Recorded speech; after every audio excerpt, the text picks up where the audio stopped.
Welcome to Get Paid for Your Pad, the definitive show on Airbnb hosting, featuring the best advice on how to maximize profits from your Airbnb listing, as well as real-life experiences from Airbnb hosts all over the world. Welcome.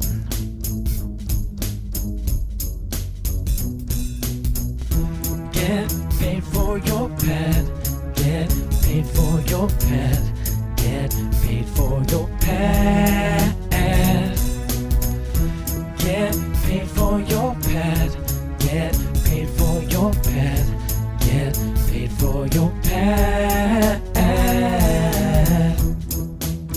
I've begun using a really cool service from Aviva IQ, and it's made my life so much easier.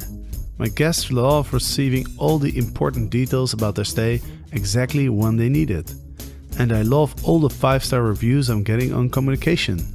Check them out at www.avivaiq.com. Welcome everybody, another episode of Get Paid for Your Pet. Today with my co-host Margot. Margot, how's it going? Good. How are you? I'm a little shaky, if I'm honest. Had a big weekend? Well, this weekend is Carnival, Mm-hmm. and in Holland, people celebrate Carnival in the south of the country.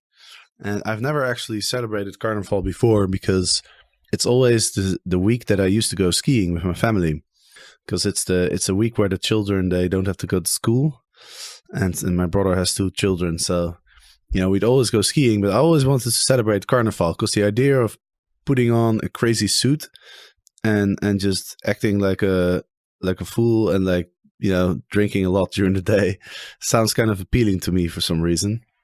And so this weekend was the first time I kind of had that opportunity. So I took the opportunity. I jumped on the plane and went to Eindhoven, a city in Holland. And I basically celebrated till like 8 in the morning. The next day I was supposed to take a bus to Antwerp and get on a train to London. But I got on the bus. I managed to get on the bus. But half an hour into the bus ride, I suddenly saw a sign alongside the road that said German border in 1 kilometer, which basically made me realize that I was on the wrong bus. Which is funny because there was a guy sitting behind me from Japan who was also on the wrong bus, but at the time I was kind of laughing about it when I found out that he was on the wrong bus because I didn't realize I was on the wrong bus too. But so that's how quickly karma works these days. That's right. So you have to be careful about who you're laughing at. But yeah, I spent 2 hours in Düsseldorf, a city in Germany. The Japanese guy had to wait there as well for 2 hours to take the bus back. So we had some beers together and just chatted. And then we took the bus back, and the whole ordeal was about 7 hours. Mm-hmm. So that was my Sunday. So that was Sunday from 8 a.m. until whenever. Yeah, I managed to get a few hours of sleep in after I got home. I had to go to the hotel at 8 a.m. But yeah, basically I decided not to go to London anymore and just go home to Amsterdam and just go to sleep. Well, sorry you missed the party, but it sounds like a lot of fun. For those of us that have little kids, we don't get to do those crazy experiences as much anymore. So it's always much more appealing from the other side. Right. You probably wake up before you woke up before I got back home, I think. Probably, yeah. 6:30. That's what happens when you got little ones. Awesome. No, it's great. I'm in San Francisco and you're in Holland now, right? Yeah. So I went back to Amsterdam and I have Airbnb guests, which means that I'm staying in a hotel now. Oh, really? You rent out your whole place?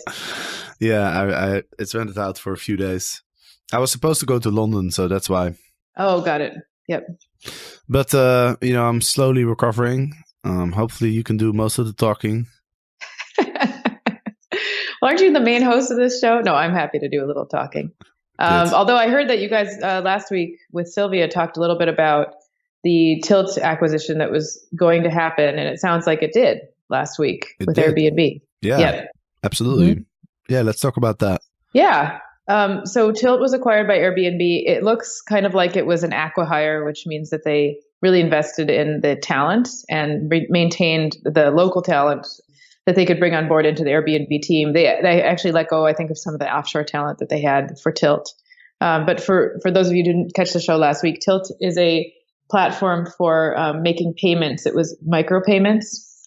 And it got going on college campuses where I think people were trying to go in on beer and pizza together. And it basically competes with Venmo and Square Cash and some of those other peer-to-peer payment platforms here in the United States. I know in other parts of the world there are other much more efficient and evolved markets for peer-to-peer payments, but we're just getting started here with peer-to-peer payments, especially over mobile. And what I think is interesting about the Tilt acquisition is that now that they've acquired Tilt, they acquired Changecoin. They also made investments in a startup called Resy, RESY. And all of these are ways for travelers to spend money while they're on vacation, and they are ways to facilitate payment. So it looks like Airbnb is just going to go deeper in bookings in travel and really focus on that with these kind of acquisitions. So it'll be interesting to see if we see some more. I expect that we would. Their investors are probably wanting them to quickly dominate the bookings market in travel. So they're going to be snatching up a bunch of good technologies that they could put together to focus on bookings and travel. We'll see what happens. Interesting. Yeah. And it says the purchase price was in the 10 to 20 million range, but those estimates reflected just one part of the broader deal. The final price was more closer to the $62 million that Tilt had previously raised from investors. So they raised a serious amount of money. They did. And those investors are probably not very happy because they basically got their money back. Right. So, is that what you think the deal was? That they would basically hire the team and then they would just pay back the investors? Yes, I think that's probably what happened. That's very common for these kind of acquisitions, and it's something that, especially if you have a lead investor who has a substantial portion. I haven't looked at their Crunchbase profile, but probably that's what was happening with that acquisition. Right. That's not too bad, though. It's not too bad, but actually from the investor standpoint, it is bad because they had all this working capital tied up in Tilt, and then it didn't return anything. It's interesting when you talk to venture capitalists because it's almost like they'd rather have a bigger risk than have a sure thing that's no risk. So right. We'll see whether the tide changed and whether we'll see more tightening up of investors and how they invest in companies around Airbnb or in travel. It'll be interesting to see what happens there. But when you invest in a startup, like I've invested in 3 startups myself, and I mean 9 out of 10 times, your money is basically gone, right? Mm-hmm. So to get your money back, at least, I thought that. Obviously you want to preferably make like 10, 20x or something, but it's not that bad, is it? Well, when I talk to different types of investors, they're looking for different things. So for every venture firm, for every 10 companies that they invest in, they expect 3 or 4 to die. They expect 3 or 4 to sort of linger on, and then they hope that 1 or 2 will basically hit it really big. And they would actually rather have more startups die faster than kind of linger on for a long time. And with angel investors, like you're mentioning, which you are, angel investors do care about a little bit more about getting a return back. It just has to do with the mentality. And I think angel investors typically have to invest in about 20 deals in order to see one do very well, just because of the early stage that they're investing in companies in. Right. And I think for angels, like a return, which is like a 1x return, is not a terrible thing. But I think for VCs, it's actually perceived to be like almost as bad as just losing the money altogether. Got it. Yeah. Okay. It's interesting. Yeah, I didn't know that. It depends on the stage that they're investing in and everything, but that's how it works. Okay. Yeah. Well, there's not a lot of other news. There's one article that, it's a pretty small article, and I just wanted to mention it because I thought it was an interesting thought. It's an article in a newspaper. It's not a newspaper. I don't know if it's a newspaper. It's a website, I guess.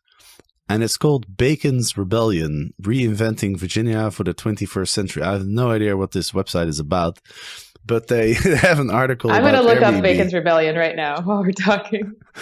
All right. Well, let me tell you what the gist of the article is. Mm-hmm. So everybody knows how around the world, the focus has been very much on creating regulation for Airbnb, right? And the hotel lobby always makes a fair point when they say, okay, we have all these rules, we have to comply with all sorts of different rules in order to run a hotel.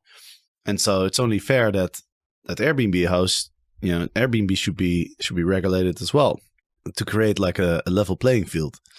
And, I think that's fair enough.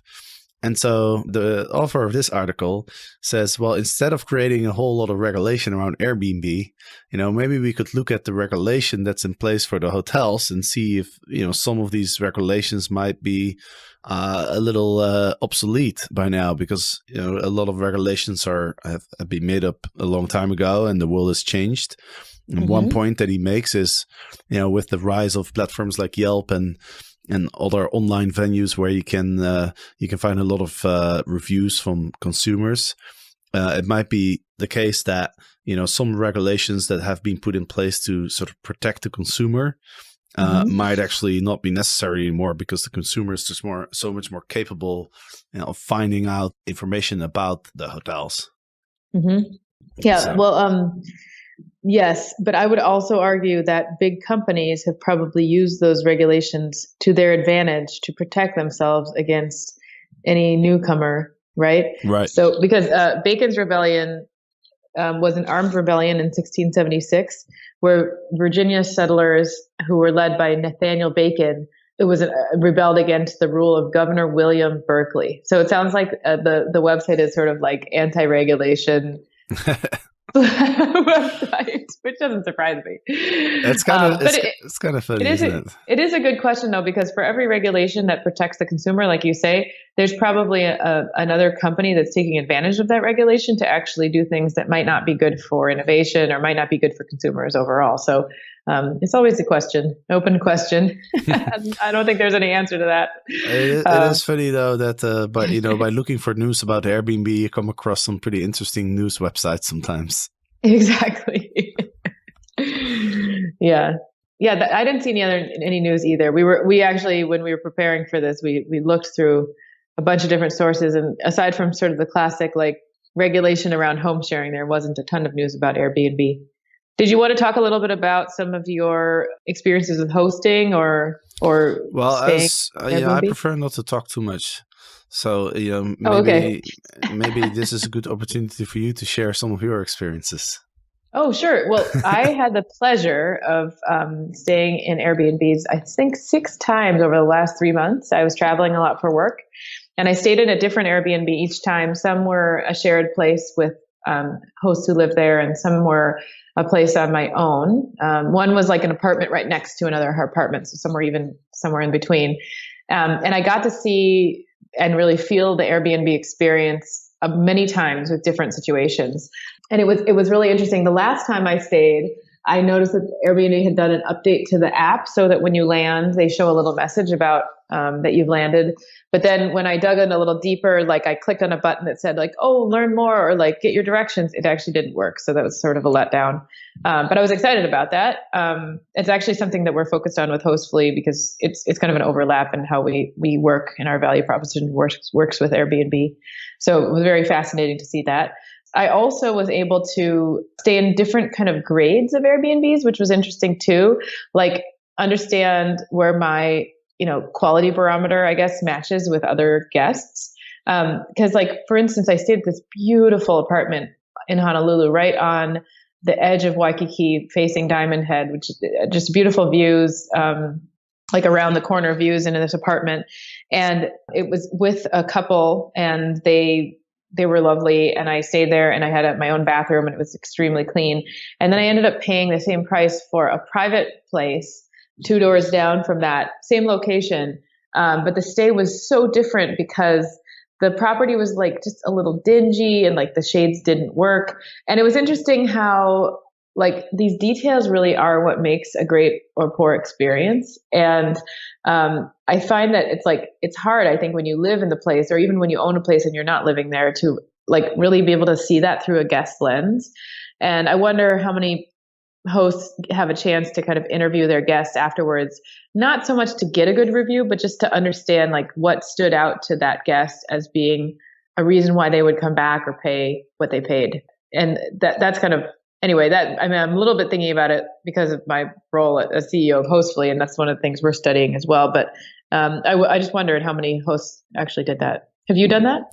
Well, that's something that I learned throughout my hosting journey. Actually, I remember the first time somebody gave me some feedback about what they loved about my apartment, and it was something that I hadn't thought about. It's the fact that my apartment, it used to be 2 apartments, but the apartments in Amsterdam are really small. You're talking like 500 square feet, which is probably this, you live in the US, so that's probably the size of your wardrobe. But, it's very small. Well, I live in San Francisco, so it's a little smaller here, but yes. And so the apartments are put together so that it's symmetrical. So the bedrooms are exactly the same size, and they're on opposite ends of the apartment. And I never thought about that as a way to stand out on Airbnb, or as what the advantage of that is, until I hosted this group of people, and they consisted of 2 couples. And they told me that they really loved my apartment because, first of all, they didn't have to fight over who gets the master bedroom. Yeah, because totally. they're both equal. Yep. And secondly, because the bedrooms are on opposite sides, you have a sense of privacy, right? So you travel with another couple, and the bedrooms are right next to each other. Like, you might not necessarily want the other couple to hear, whatever is going on in the bedroom. So I can imagine. No, just kidding. I mean, it's just funny, right? Because I never thought about that, but that actually made me change my title to perfect couples getaway, because I realized, my apartment has an advantage over other apartments for this particular demographic. Yeah, and I agree with that completely, and I wish that in the second place I stayed in, which was kind of dingy, they could have highlighted the fact that it was actually perfect for a business traveler because it had everything I needed, but it was also tiny. There was 1 foot around the bed to walk. And so it should have said cozy business ready accommodation. You know what I mean? As opposed That's to just saying title. 1-bedroom apartment. Yeah. Did you suggest that title to the host? I should, and I should write that back to him. And then I also said, I think you need to do a deep cleaning because it was just a little dirty, but otherwise the sheets were good and everything, just the floors. Yeah. I try to be as upfront as I can with the reviews, but I know sometimes you're busy or you just don't know how to frame the review. So that's a good point though, about highlighting and the part that differentiates your listing from others. That's a great idea. And you said this was in Hawaii? Yeah, I've been in Hawaii because our startup was part of this program called Blue Startups, which is an accelerator program for travel companies. And I was there on and off for 14 weeks. So I had a lot of trips to Hawaii. I have great recommendations there. Yeah. Oh, it's a great place to travel. Yeah, it's a wonderful place to travel for work. It's just a lot of travel. Happy to be home in San Francisco. Yeah, because it's quite a plane ride. Is it 5 to 6 hours or something? It's 5 to 6 hours, but that part is kind of the least of it. It's more just, it takes a day to travel there, just like it does from here to New York or from where you are to New York. It just, from Europe to New York, it just takes a day, no matter how you look at it. So it eats into your schedule a lot. But, and it's also just at a startup, things are moving so fast and they're changing so fast that it's really important to be close to the team. And so we've really prioritized that as a company. It was hard to have people gone for certain parts of that. Hosts, does it feel like you're spending way too much time responding to questions from your Airbnb guests? Is the fear of a possible bad review keeping you up at night? I recently learned about a really helpful service called Aviva IQ. With Aviva IQ, my workload and worries have reduced dramatically. All I had to do was link my Airbnb listings to Aviva IQ, create my messages, and schedule delivery times. That's it. I can't believe how easy it was to set up. Now I can sit back and relax knowing that my guests receive all the important details on time, every time. Everybody sleeps better. Check them out at www.avivaiq.com.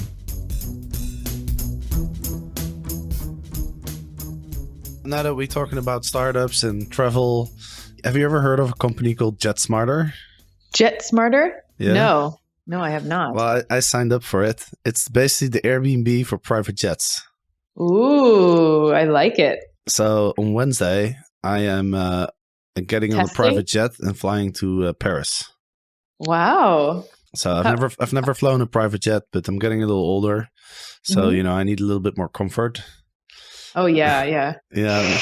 I could do business class and first class, but it's still like quite a lot of people. And I don't know. I feel like I need something more exclusive.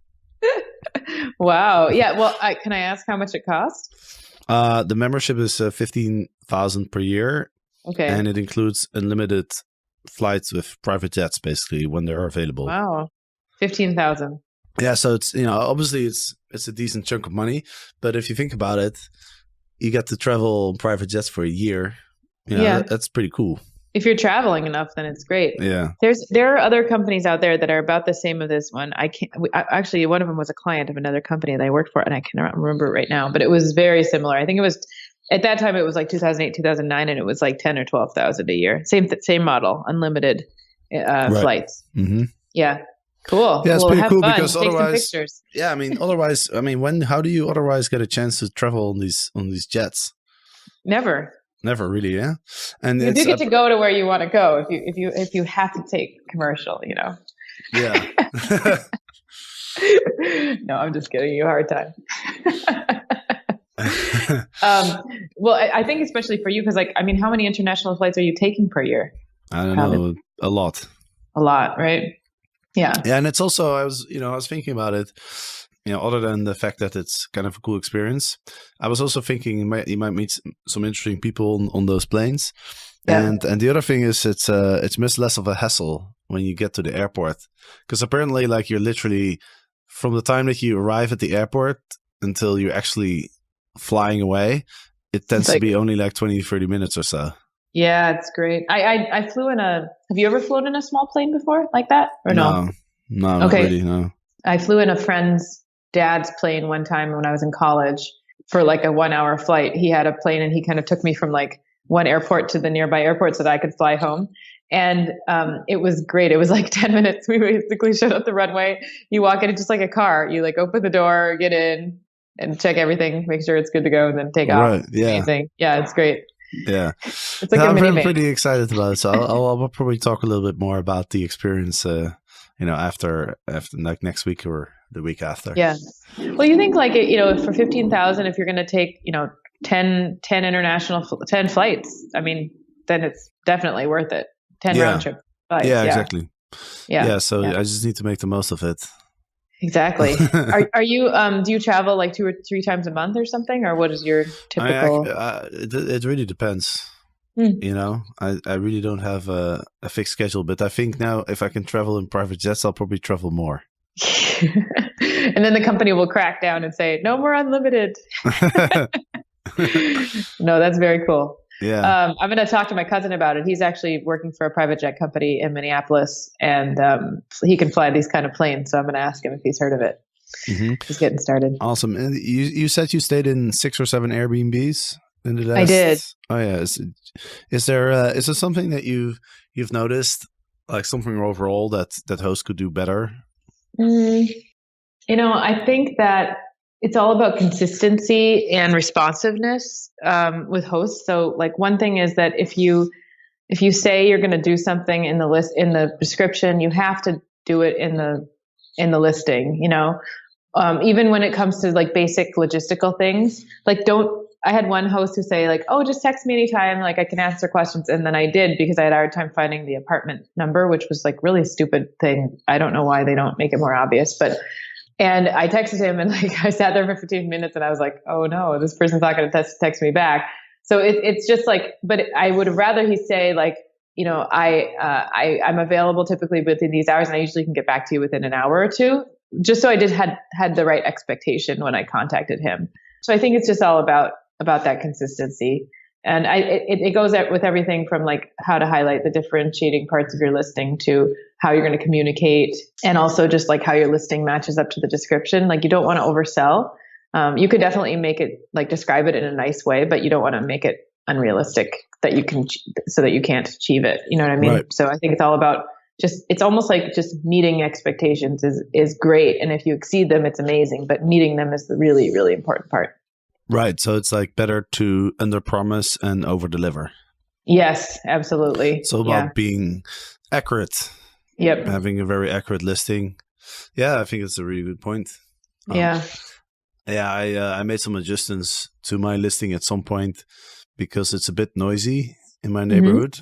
And the thing is, like, when you're being accurate, then you get better reviews, basically.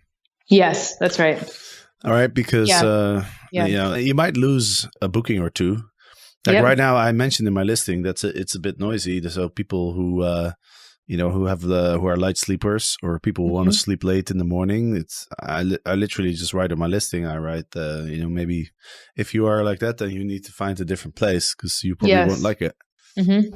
And it makes sense, I think that's right? really important. Yeah, totally. I think that's so important. Like the last place I stayed in, there was a nightclub right below it, and it was kind of noisy until like 9 or 10 p.m. But then after that, it was fine. And it's fine if I'm traveling alone. But if I hadn't, I like that they said that in the listing, because if I had my kids with me or something, like that would not have been okay, right? So I would have been extremely unhappy and given a bad review. But as it worked out, I was better that they would just like be more upfront about the limitations of the listing. So I totally agree with you. Awesome. Well, it's a good time to end this episode, and I'll speak to you again in 3 or 4 weeks, probably, right? 3 or 4, yeah, exactly. Yeah, looking forward to it, and I hope you recover nicely from Carnival. Yeah, just one more night of sleep, and I'll be okay. Yeah, exactly. And thanks to everybody out there for listening. We continue to get people who have been listening to the podcast come and check us out.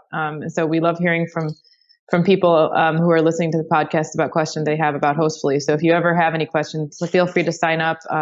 And when you do sign up, like we see all the signups, and you can always reply to anybody on our team if you have questions about Hostfully or what we're working on too. Awesome. Yeah. All right. Well, thanks, Margot. And thanks everybody for listening. And until next week. All righty. Thanks, Jasper. Take care. Get paid for your pet. Get paid for your pet. Get paid for your pet.